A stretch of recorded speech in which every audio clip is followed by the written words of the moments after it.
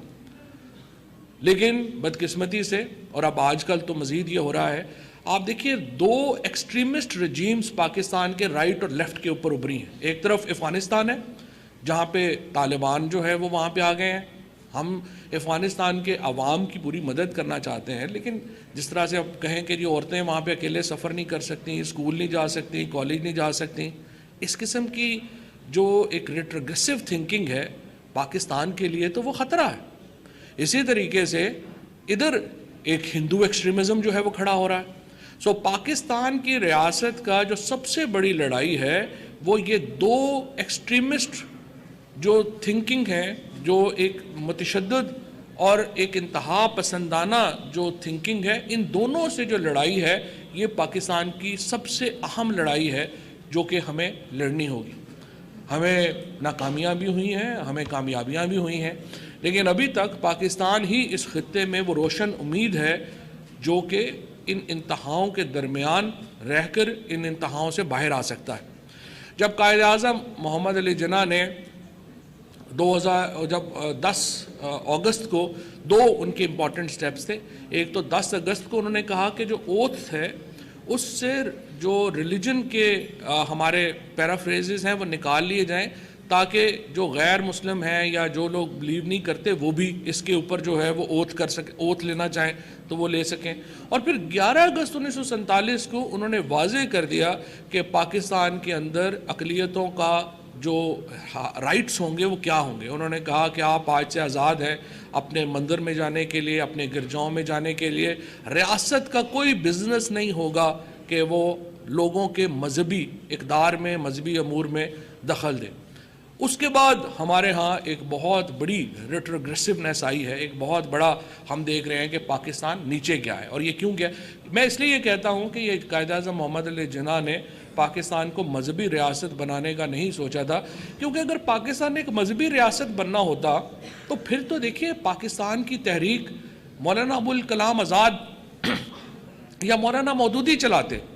کیونکہ جو علم تھا، جو مذہبی علم تھا، ابوالکلام آزاد کا تو کوئی مقابلہ نہیں تھا کسی سے، وہ تو ایک بہت بڑے عالم تھے۔ تفاسیر، انہوں نے تفسیر لکھی قرآن پاک کی جو سیلیبریٹڈ تفسیر ہے، ان کا جو حدیث کے اوپر جو علم تھا مولانا ابوالکلام آزاد کا، اس کا کوئی میچ نہیں تھا۔ اور پھر اس کے بعد مولانا مودودی، اور پھر اس کے بعد دیکھیے جو اس وقت ہمارے JUI جمعیت علماء اسلام کے جو اکابرین تھے، یہ تمام جو لوگ تھے یہ مذہبی حوالوں سے بڑے اکمپلشڈ لوگ تھے، بڑے ان کی جو تھی وہ بڑی قدر سمجھی جاتی تھی اور مذہب کے اوپر ان کا عبور تھا۔ لیکن ان لوگوں نے پاکستان کی تحریک کی قیادت نہیں کی، کیونکہ یہ کیا کہہ رہے تھے؟ یہ تو کہہ رہے تھے کہ ریاست جو ہے وہ اسلام میں اس کی گنجائش نہیں ہے اور سرحد نہیں ہو سکتی ریاست کی۔ لیکن جو قائد اعظم اور علامہ اقبال تھے انہوں نے ایک پولیٹیکل تھیوری کی بات کی، اور وہ ایک پولیٹیکل موومنٹ کی لیڈرشپ جو ہے انہوں نے وہ لی، اور اسلام کو پولیٹیکل انٹرپریٹ کیا، ریلیجسلی انٹرپریٹ نہیں کیا، پولیٹیکلی انٹرپریٹ کیا کہ ایک ایسا ملک ہونا چاہیے جہاں پہ جو اسلام کو ماننے والے ہیں، مسلمان ہیں اور اقلیتیں ہیں، وہ ایک ایسی جگہ پہ رہ سکیں جہاں پہ انہیں بروٹل جو اکثریت ہے وہ انہیں اپنا نشانہ نہ بنا سکے۔ یہ لڑائی بہت اہم ہے اور ہمیں بہت ہی اہم ہے پاکستان کی سروائیول کے لیے کہ ہم یہ لڑائی جیتیں، اور اس لڑائی کے باہر آنے کے بعد ہی پاکستان اور کوئی بھی ملک آگے جا سکتا ہے۔ آپ دیکھ رہے ہیں کہ کس طریقے سے ہندوستان اب نیچے جانا شروع ہوا ہے۔ نریندر مودی کی حکومت کے دوران ہندوستان کے تمام، چاہے وہ ان کا اکانومی ہو، چاہے ان کی فارن پالیسی ہو، تمام نیچے جانا شروع ہو گئی ہے، کیونکہ وہ وہاں پہ ایک مذہبی اکثریت کے نام کے اوپر ایک ایکسٹریمزم پھیلا رہے ہیں، جس کی وجہ سے آپ دیکھیے کشمیر میں جو لوگوں کے ساتھ جس قسم کا سلوک ہوا، جو مسلمانوں کے ساتھ، خود بامبے میں جو سلوک ہو رہا ہے، جو باقی جگہوں کے اوپر ہو رہا ہے۔ میں یہ کہنا چاہتا ہوں کہ قائد اعظم محمد علی جناح بالکل واضح تھے اپنے پیغام میں، اگر انہیں کوئی نہیں سمجھنا چاہ رہا تو وہ تو ہماری غلطی ہے، اور قائد اعظم کے اس پیغام کو واپس ریکلیم کرنا، قائد اعظم کے اس خواب کو ریکلیم کرنا ہی سب سے بڑی جنگ ہے اور سب سے اہم ہوگا انشاءاللہ پاکستان کے لیے. میں ایک دفعہ پھر آپ لوگوں کا شکریہ ادا کرتا ہوں جنہوں نے آج یہ ڈیمپ کی یہ جو محفل سجائی, اور ہمیں ایک ایسی جو ہے وہ تحریک شروع کرنی ہے کہ جس میں قائد اعظم محمد علی جناح کا جو پیغام ہے, جو پاکستان کے بارے میں ان کی انڈرسٹینڈنگ ہے, جو پاکستان کے بارے میں ان کی سمجھ ہے, وہ عام آدمی تک زیادہ آسانی سے پہنچائی جا سکے. بہت شکریہ.